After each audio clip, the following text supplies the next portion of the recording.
That's when you check into a hotel for a weekend and you get room service, you get butt naked and you sit in bed and you talk about it. You've been with your wife 40 years. Yep. I think you said you've been married for 33 years. Yes. In a country where divorce is the commonality, what would you say the secret to a successful marriage is? I mean, luck, destiny, providence plays a huge role. You know, you're not the author of your success or entirely of your failures, I would say. Also, there's a lot that happens in life that is not the product of choices that you made. Free will is overrated.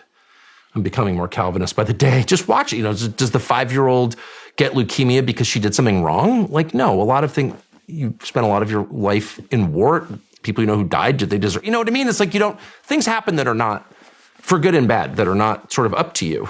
And so a lot of having a happy marriage is just marrying someone with whom you're compatible and you change. I met my wife in 1984 and it's a completely different country and we're different people, but we're different in the same way. Who's responsible? You know, who did that? I didn't really. I hear people say, oh, marriages are hard. I've never had a hard time in marriage. I've always enjoyed it. There are hard times. You got a lot of little kids. You've got little kids. It's like pretty hard. But I've always been happy to be married to her and more happy as the years go by. But to the extent that you can control these things, like pick the right person, do not marry a stripper. They're all crazy. I'm sure some are nice. I've known some who are nice. I'm serious, but they're damaged. Try to marry a girl who likes her dad. I think that's important. Or who did like her dad when she was little. Why do you think that's important? I've never heard anybody say that. Because I've noticed it. I've noticed it a lot. And up close. I mean, I'm not guessing it. Like, I could be completely wrong. This is just an observation of mine. But girls who like their dads or who like their, you know, everyone's disappointed by his dad or her dad in later life. Like you learn that your dad's human and holy shit, I can't believe he's human. I thought he was God. So that's natural. But, you know, when you're 8, if you're deeply disappointed in your dad, especially as a girl, yeah, that leaves a mark.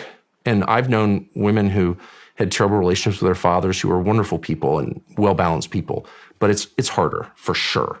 And if a girl has a completely contentious relationship with her father and has been betrayed by him, the family abandoned by him, you know, that can really have an effect. Whereas a woman who, you know, grew up really loving her dad and feeling secure in his leadership as a dad and his love as a dad, that girl is more secure and less jumpy, and she's not, you know, thinking that every argument's going to lead to divorce.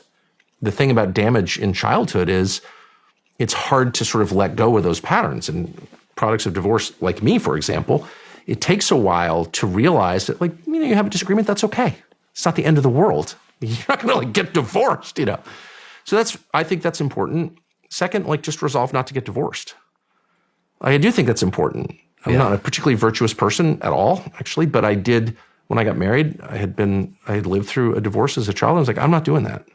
Like, period. My wife came from a stable family and she was like, divorce? Like, what? It was not even a thing. But I resolved, like, I'm not doing that. And so that, I think, is helpful to decide, here are the boundaries, like, whatever we're doing, we're not splitting up. But I would say the main thing is spending time with your wife when your kids are little, which is really hard. It's so hard. And you love your kids, and so it's very tempting, or it's natural, actually, to divert your attention from your spouse to your children, because they're your children, and that's natural, and you should do that.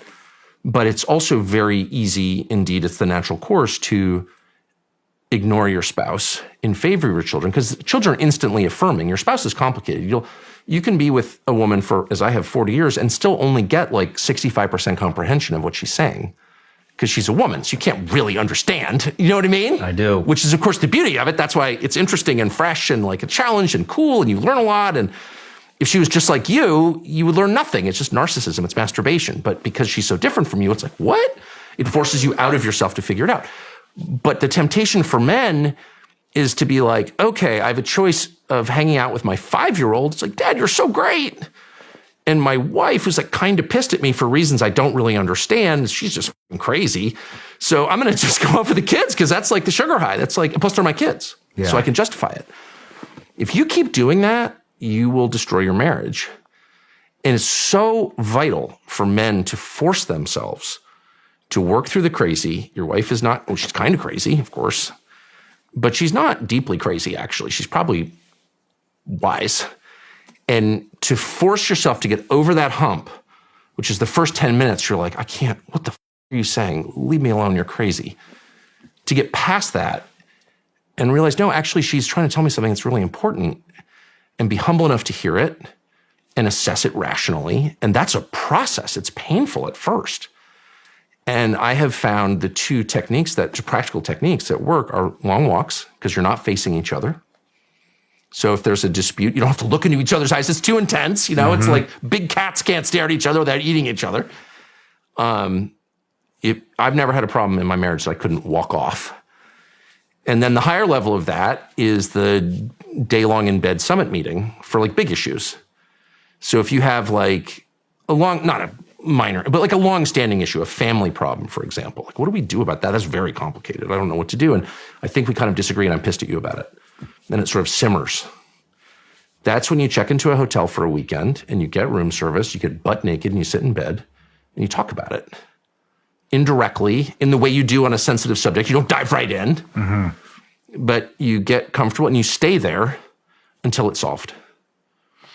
And I've never heard that one either. That's great in advice. our family, we call these summit meetings. We have a couple famous ones that have solved like big problems. I mean, we don't have big problems. We never had big problems. But like, there are things where you have a difference of opinion and you don't want to fight, so you don't fully articulate it, but you're just like, it's always the same. She's crazy. He's an asshole. She's crazy. He's an asshole. It's like, it's like those are the defaults, right? And so but you realize that she's not crazy, and you're probably slightly less of an asshole than she assumed you were, and you just need to talk it through. And it takes time, and it also takes some balls to face female dissatisfaction. Like, I don't care the bravest man, I don't care how many terrorist doors you've breached, facing off against a pissed off wife is the scariest thing you'll ever do. It's scarier than jumping out of an airplane. No man wants to do it. That's why they golf. And to make yourself do that is really hard. That's called leadership, actually. That is male leadership. And it's so worth it. It's so worth it, but you never want to do it. The man's impulse is to run away. I don't care how honorable you think you are. Yeah. You're not going to abandon her, go get a pack of cigarettes and not come back. Okay, though that happens.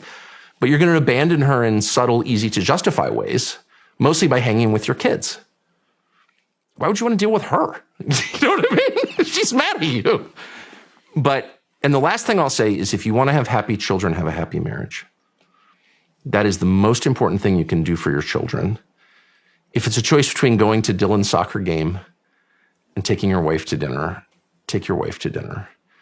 Your kids will benefit from that much more than anything you could do for them, any game you could go to, any bedtime story you could read to them. Focus, make your wife happy, and your children will be happy and secure. What they want is security, predictability, knowing that at the center of the family is an immovable rock called this marriage, this love between man and wife. And you will find that is, you want kids who like each other, which is the measure of happy kids. They like each other.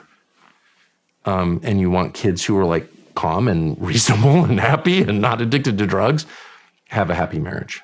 And I think it's that simple. I think it's that simple. Man, that's great advice. Thank you. It's worked for me. You know how many people that's probably going to help? That's amazing.